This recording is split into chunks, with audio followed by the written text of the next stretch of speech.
City Charter. I am presenting to, or just kind of giving to the City Council tonight my annual budget recommendations. Just kind of go through this process quickly because we all know who we are, right? And we all know who the members of the Board of Finance and Taxation are. And former Alderman Carlozzi is here. Wow, hi. Oh no, added pressure, I suppose.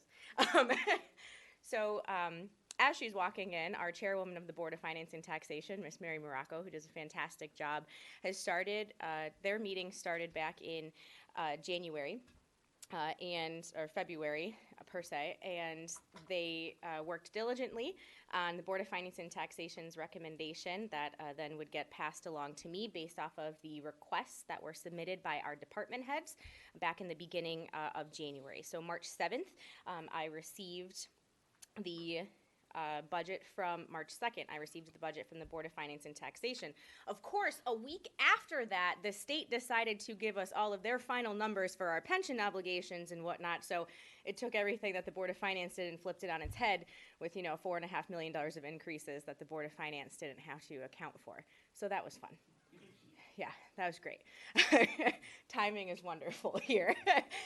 But not to discount the work that the Board of Finance and Taxation did with meeting with each of our departments and going through line by line, which as what I did, questioning any and everything of what should be funded, what our needs versus our wants were. So I took the last couple of weeks to work together with Jonathan, Nathan, and the team from the Finance Department, with Brock and Justin to put together my proposal and had my own individual meetings with each department head.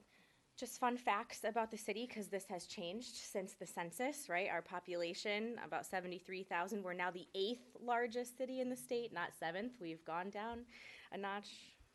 Not too happy about that. But the median household income has significantly increased to about $46,500 a year, with the median price of a single-family house now upwards of $220,000. Our average age still remains pretty low at 34, and here's a fun fact. There's 46,439 registered vehicles in town. That's a lot. Just to look back quickly at last year's budget, just to give some perspective for everyone, our total budget last year, $251 million, with year-end transfers that led us to no surplus. The value of $1 mil last year was $2.7 million. I want you to remember that, because the value of $1 mil this year is upwards of $3.8 million. It's a huge jump. Last year's budget didn't have any layoffs. We created the Clean Water Fund. We did bonding for the new Public Works yard that is moving right along. And obviously continue to talk about the residual impact that the pandemic has had on our operations. Can't do a budget without looking at national trends. Your consumer price index inflation average is at a 6% increase. Important to note. I mean, we know this. The price of everything has gone up, especially food, energy, and if you pull out that electricity tab, 12.9% for electricity. Just to keep that in mind, as you're looking at this future budget, obviously, cost of everything doesn't go down. Things that made this budget incredibly difficult were the fact that we were facing our revaluation. Couldn't have happened at a better time. I say that as sarcastically as possible. So we all here know what revaluation is. For those of us watching at home who might not know, revaluation is where we're conducting data collection and market analysis to equalize the values of all properties for the purpose of a fair distribution of the tax burden. So just want to kind of repeat that. The purpose of reval is to fairly distribute the tax burden based off of these market analyses on the types of homes and properties that we've got. The state requires that every 5 years a municipality go through this process. So I think it's a third of the state goes through it every year, or is it a quarter of the state?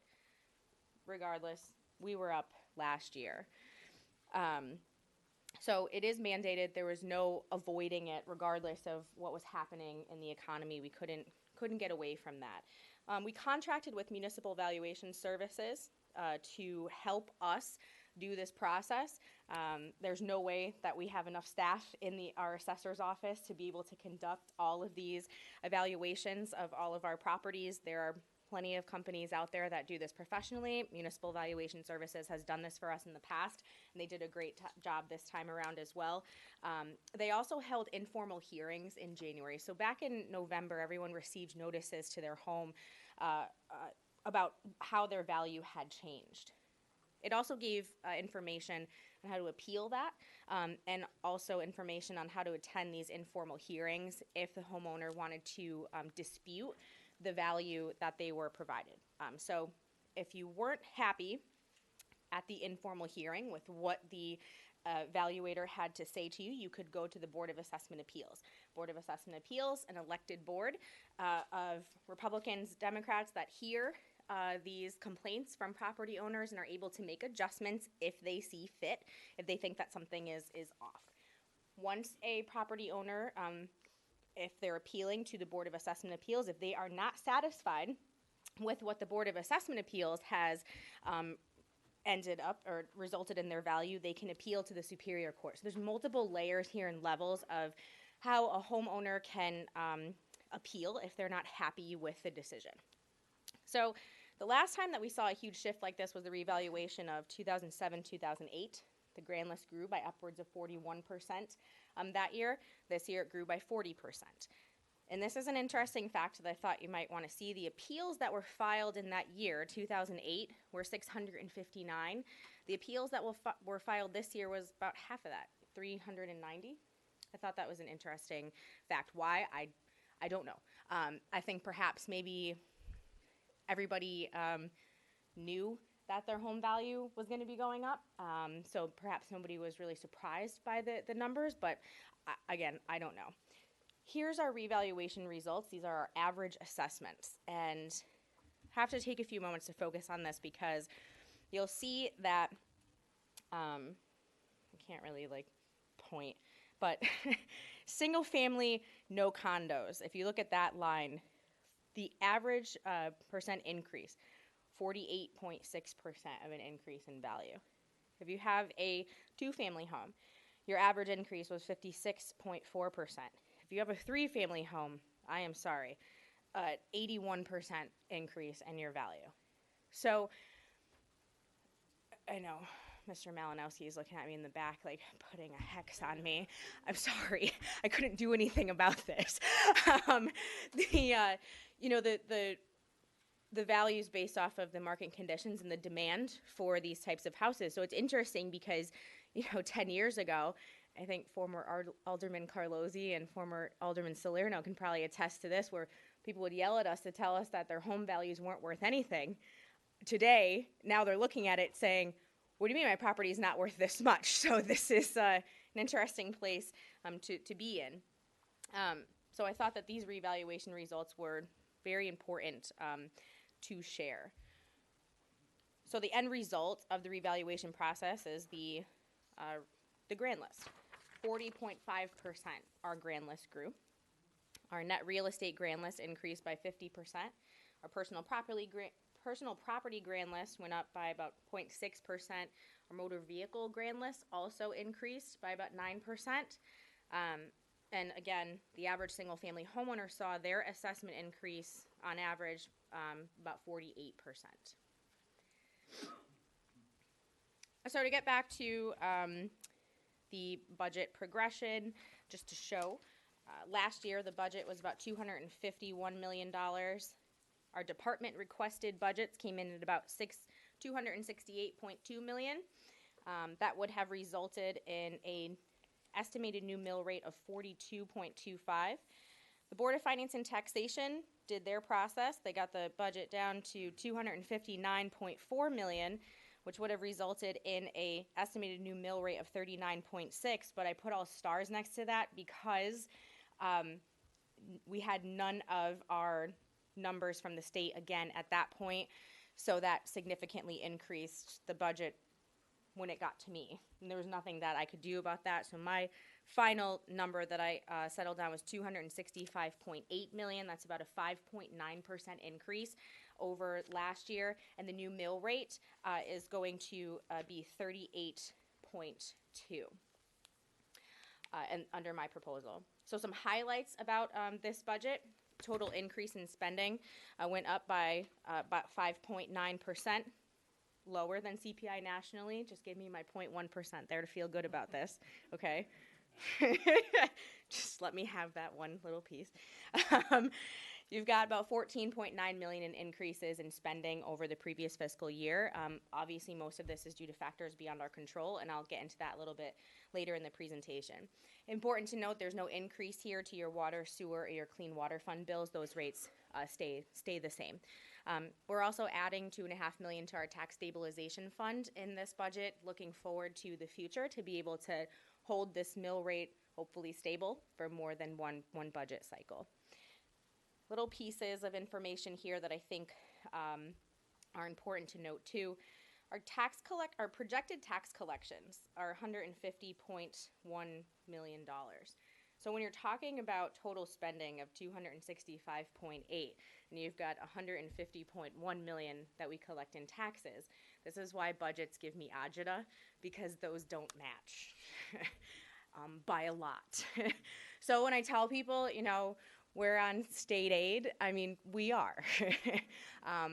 We are, as most urban centers and most municipalities in the state of Connecticut are. This is just a result of the type of statewide tax system that exists. So our revenue other than taxes is $115.6 million. Our total grand list, we talked about that with our estimated tax collection rate at 97%. So our mill rate at 38.2. Your motor vehicle mill rate still remains the same at a lower rate, that's 32.46. And so again, your mill rate's reduced by 23% to 38.2. Here's some of the highlights of our expenses and what's new. So again, these increases that I talked about in pensions, $2.1 million in your municipal employee retirement fund, $1 million, a little over $1 million in your police and fire pensions, $1 million estimated in your medical self-insurance. Our contractual obligations up $705,000. This budget does account for a $5 million increase to the Board of Education. I'll get into that a little bit later. Utilities on the rise, $206,000, even though we've been making all of our energy upgrades and trying to become more efficient. Eversource is still killing us like everyone else. You've got debt increases here too. $1.2 million in our increase to our debt payments on the school side, $1.3 million in our debt payments on our other general obligation side. Mattabassett had an increase, 4.5% here, $303,000. And something to note, there is in this budget no layoffs, but you will see 4 new public works staff or utility staff that have been created to account for the clean water mandates. Goes along with our NB Flush program and funded mostly by the Clean Water Fund. So the education spending increased by $5 million, and I know this is going to raise some eyebrows. So let's talk about it. I looked at overall funding that's going to go towards, or that has gone towards the Board of Education overall as a complete package for the last 5 years. We're obviously seeing the trend lines. Regardless of what we want to say about, your MBR or not, they have been getting significantly more money annually in many different pockets. ECS has remained flat. Your MBR has fluctuated not that much, but it has. So overall, you have an increase in where their total spending is. However, after multiple meetings with the superintendent and talking about his needs for the future and the changes that he's going to make, I felt pretty confident in giving him an opportunity to do that. Now, I'll be very clear, $1.8 million of this goes to increase their MBR. The rest of this is going to go into the special savings fund that this body is responsible for allocating. And I believe that the superintendent has some interest in paying for special education funds with that. I will let that be up to him and how he'd like to apply to this body and how to spend that. At the end of the day, $5 million is $5 million. And I'm happy to make that investment and hopefully see some real results from him with the use of that. It's not the full $9 million that he asked for, but it's a pretty darn good chunk of it.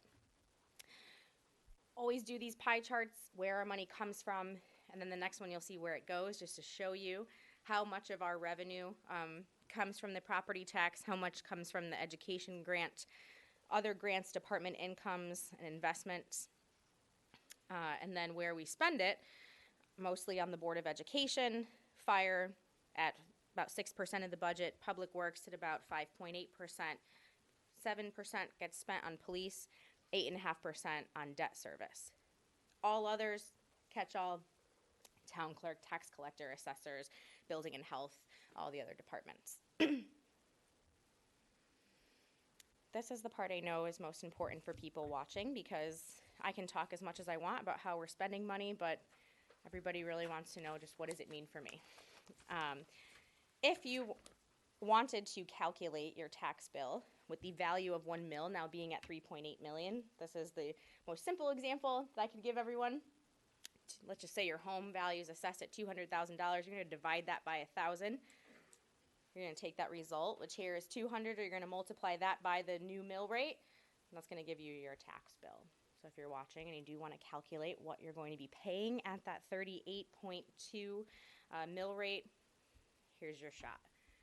I'll let that sit up there for just a moment. So now what does this mean, though, the taxpayer impact? So even though you see a significant reduction in the mill rate, the average homeowner will still be paying more based off of their value. So it's hard to tell because our values fluctuated depending on the type of house that you have by so much. And also, you have to remember, too, your cars finally started decreasing in value instead of increasing. So there's going to be that balance as well. But what we did look at is how much an average taxpayer would be paying if we still kept the mill rate at 49.5, and then looked at how much we're saving with the reduction in the mill rate. So an average taxpayer saving about $1,700 on their annual tax bill. We're going to give some examples of that. So 3 very typical types of homes in New Britain: a Cape, a Colonial, and a 2-family.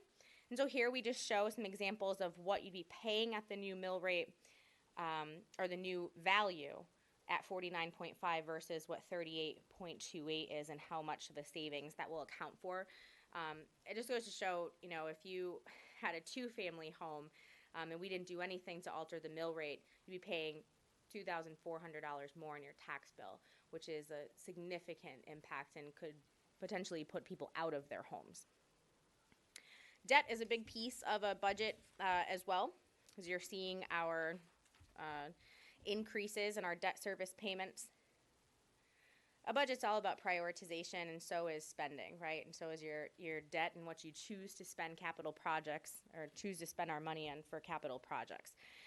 So we're going through our capital improvement program requests, and I've got $12.5 million worth of requests, $14.5 million of requests next year, only $1 million in LoSiP, and no open flow of credit cards to put these projects on. So you could see the prioritization of needs versus wants was very, very difficult this year. So we will have debt that we will issue. As we all know, that we'll have special meetings coming up in the next couple weeks to account for the new issuance for Holmes Elementary School, which we have made the commitment to do. And on top of that, there's going to be a small portion of new money to account for road paving for our paving projects and our capital equipment needs that right now are at 0. So you have to prioritize things we couldn't pay for right now. New radios for police department, that is going to have to wait. It's not like a, dire need at the moment, but it's just going to have to wait a year or two. Park improvements, the tennis courts at Willowbrook Park desperately need some help, but we're going to have to wait on that. Fire department wants to convert Station 5 to a big old training facility or a big training room. We're just going to have to wait on that. I'm not going to say it's never going to get done, but it will eventually, just not at this very moment, because we have to prioritize those needs versus wants.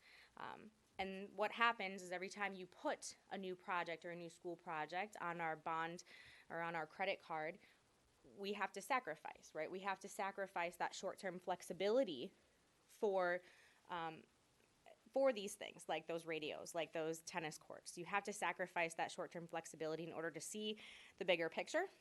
Listen, a 95% reimbursement rate is nice. It's a good deal. I'm not saying we shouldn't take it, but we have to put some other things on the back burner in order to pay for these projects up front. This is just a picture of our current debt schedule because, as former Alderman Carlozzi will say, he's pleased to see that it's on a downward slope. It's been a while. It goes up next year, but then we start going down. We haven't seen a debt profile that's looked like this in a very long time. Something I should point out is our 10-year principal, our amortization rate is 40.8%. It's not really something to be proud of. It's not great. You really should have that over 50%, but this is our reality.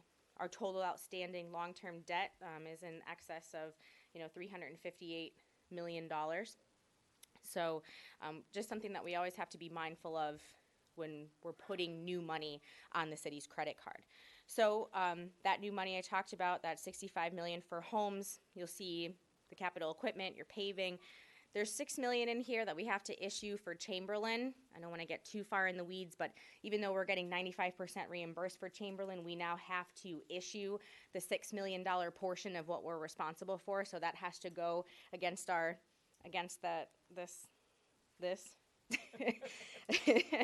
And so the subcommittee meeting will be next week, and the special full bonding meeting will be the following week for the discussion on these new projects. Fund balance, have to talk about rainy day funds. Our internal resolution states we have to keep at least 5% in unassigned fund balance. Happy to report that unassigned fund balance is at 19.5. Our total fund balance is at 24.1. It's a very nice place to be in. It's comfortable. I feel good about that, and so do rating agencies. Could you always have more? Sure. But I think this is a good place for the city of New Britain to be in. We've got some projections for our year end this year. We are projected to end this year with a surplus in revenues, a deficiency in expenses. Sounds pretty good to me. Just some fun facts that Nathan provided about where we are with how we've budgeted for revenues and expenses. So we're trending in a good position. Future concerns. As we go through these budgets, we try to look at not just the year that's in front of us, but multiple years out. That's kind of a change in the way that we do things. Something to consider. Our ARPA funds are no longer there. We've spent them, and we've spent them wisely on some incredible investments to this community. Whether it's the NB Flush program or the work that's being done to Osgood Park, the fiber connectivity projects, our Wi-Fi that's now going to be more accessible for city residents, but it's no longer there. So that's always a concern. Increases in pensions, your contractual obligations. We have 4 contracts that are up this year for renegotiation. Those are going to result, depending on the end result of those negotiations, will result on how much more we've got to pay. Decreases in pilot reimbursements or municipal aid, always a worry, always on the top of my mind. When I say that we're on state assistance, that's no lie. Any dollar that the state reduces us is a dollar that we have to figure out how to make up. And it is tough, especially when you have an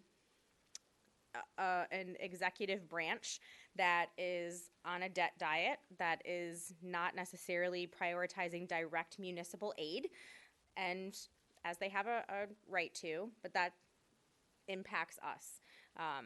So we have to get more creative about ways to find additional money. I was trying to be nice. I was nice, right?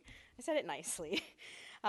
Our ECS hasn't increased in over 5 years. That's our direct allocation that we get. We've seen increases in Alliance District funding.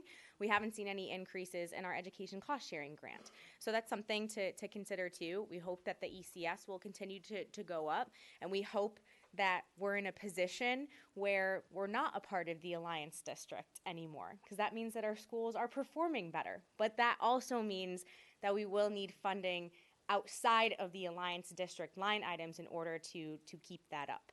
So a give and take that has to be considered, as I anticipate we will start performing much better.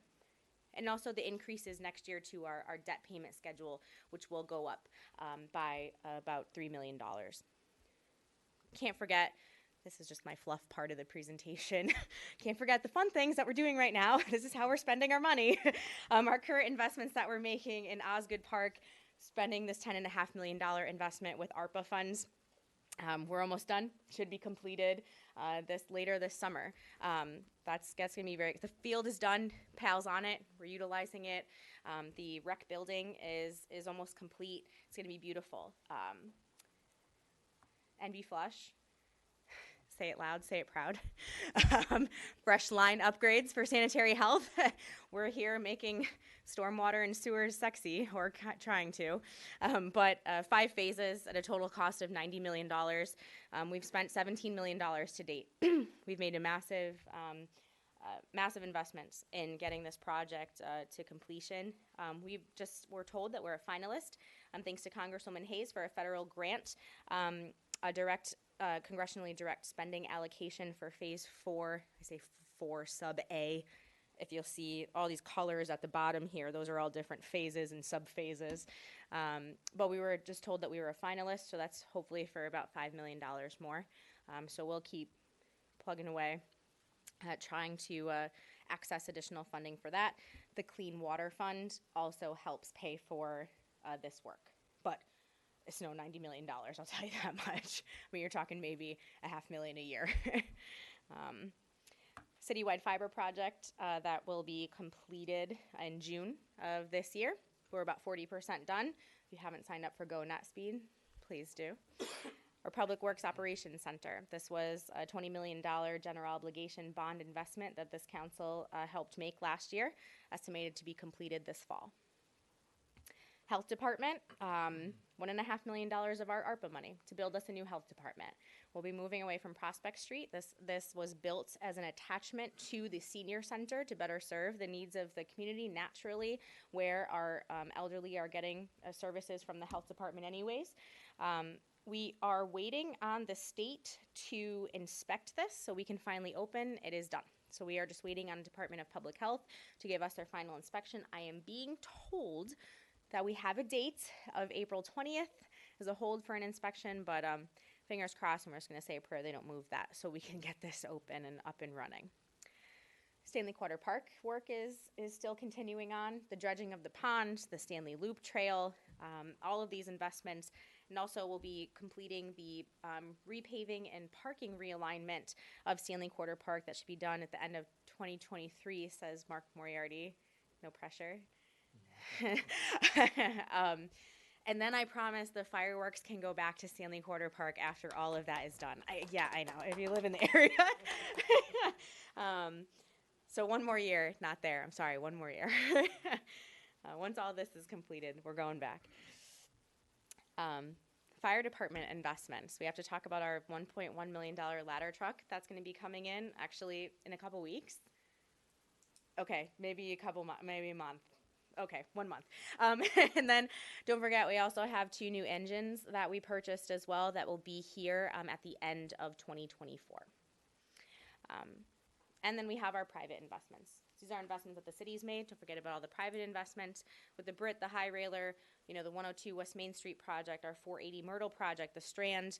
The cranes are flying. The work is continuing. And it's a good thing that when you have government investments and you have these taxpayer-funded investments that are being coupled with private investment and pure private investment too, that is having a much larger impact on our community. That's for sure. And in turn, what's that going to do? That's going to continue to grow the grand list. It's going to continue to add to our taxpayer profile. It's going to continue to move the needle, albeit, a little bit on how much maybe more we're getting in tax revenue. Not saying we're not going to be on assistance, but we are. But every additional private dollar that's spent is better for us in the long run. So key takeaways about the budget: you've got no layoffs in my proposal to you guys. I feel that it does adequately balance our needs versus our wants, lowers the mill rate, funds our pensions, increases the funding to the Board of Ed, renovates Holmes Elementary School. Some important things to note here that have been done previously: does not raid our special revenue funds in order to make our expenses work. It doesn't distort any revenues, so you're not going to see any conflated numbers here in sale of city property or all the places that we always go look to see, okay, what do we got going on here? You won't see any of that. And we put some money away for the future protection of maintaining that mill rate. So, from here, you will now refer, just for everybody watching at home, from here, my proposal is going to get passed along tonight onto all the different council subcommittees for thorough discussion with their department heads and what those requests look like. And the council, now that this document will soon be sitting in their hands, they'll have the ability to make any changes if they see fit. And then we'll come back and hopefully vote on a budget prior to June 7th. So we have from now until then. I'll end with a quote that I've used umpteen times over the last 10 years. Financial stability for the city of New Britain is a journey, not a destination that takes constant vigilance. And I say that because I always talk about how those revenues don't match those expenses, at least in terms of property taxes. It is a document that you have to constantly pay attention to. You have to constantly watch, and you just have to always be minding the store when it comes to our budget. So I feel very confident in the budget that you have in front of you, that I presented you with a good solid document to start from. I certainly hope that there's no changes. That'd be great. But I don't know how well that will go. But I would like to say to the council that I think that I've provided you with a very, very solid budget this year, and I feel very confident in that. And so with that, I would like to thank you for your time this evening, as we will get into now referring this to all the subcommittees, and we'll go through the next couple of weeks and getting down into the nitty-gritty and answering any questions that you might have in the subcommittee meeting. So thank you, guys. If you want, I just have to do the referrals. Oh, okay, that's good. Madam Okay. Mayor. Yes, Alderman Smedley. Thank you, Your Honor. First, I rise personally to say thank you to you and all the others who are involved in this process. I know it is not easy, and I do thank you for your strong financial management over the last 10 years. It has been impeccable, and I believe our city is improving because of it. I just want to pause for a moment before I make the referrals. We do have to say thank you to Mr. Perugini and Nate from the Finance Department and their team for all the work that they do. Thank you very much, gentlemen, and to your office. Thank you to our Board of Finance and Taxation. On behalf of the council, we appreciate the work that you all do. It is fantastic and not an easy job either. We recognize that. And, of course, thank you to all of our department heads. I understand you guys want to spend the champagne money, but we only have the gold sometimes. So I appreciate the work that you do to navigate that in your budgets every single day on behalf of the council. So just wanted to say that. Mayor, this budget, as you said, proves that the work that we're doing is working, all the developments that are opening downtown. We're supporting the Board of Education, and we're continuing to invest in other projects, as the list showed that you just went through, our parks projects and the fire department, et cetera. I am confident in this budget, and I know that at our committee meetings, my council colleagues will also gain confidence if they don't already have it. So with that, Mayor, I make a motion to accept item number 1, and I do urge acceptance.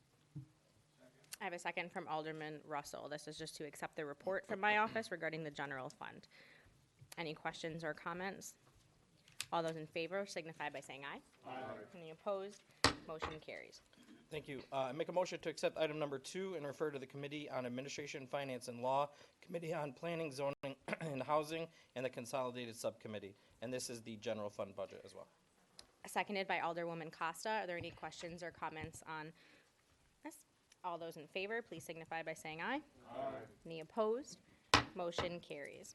Thank you. I make a motion to accept item number 3 related to the Special Revenue Fund and Enterprise Funds budget. Seconded by Alderwoman Ortiz Luna. Any questions or comments on accepting the report? All those in favor, please say aye. Aye. Any opposed? Motion carries. Thank you. And I make a motion to accept item number 4 and refer it to Committee on Administration, Finance, and Law, Committee on Planning, Zoning, and Housing, and the Consolidated Subcommittee. Seconded by Alderman Pabon. Any questions or comments? All those in favor, please say aye. Aye. Any opposed? Motion carries. Thank you. I make a motion to accept item number 5. Seconded by Alderwoman Ortiz Luna. Thank you, Your Honor. And this is the budget appropriation for capital improvements report. Any questions or comments on this? All those in favor, please signify by saying aye. Aye. Any opposed?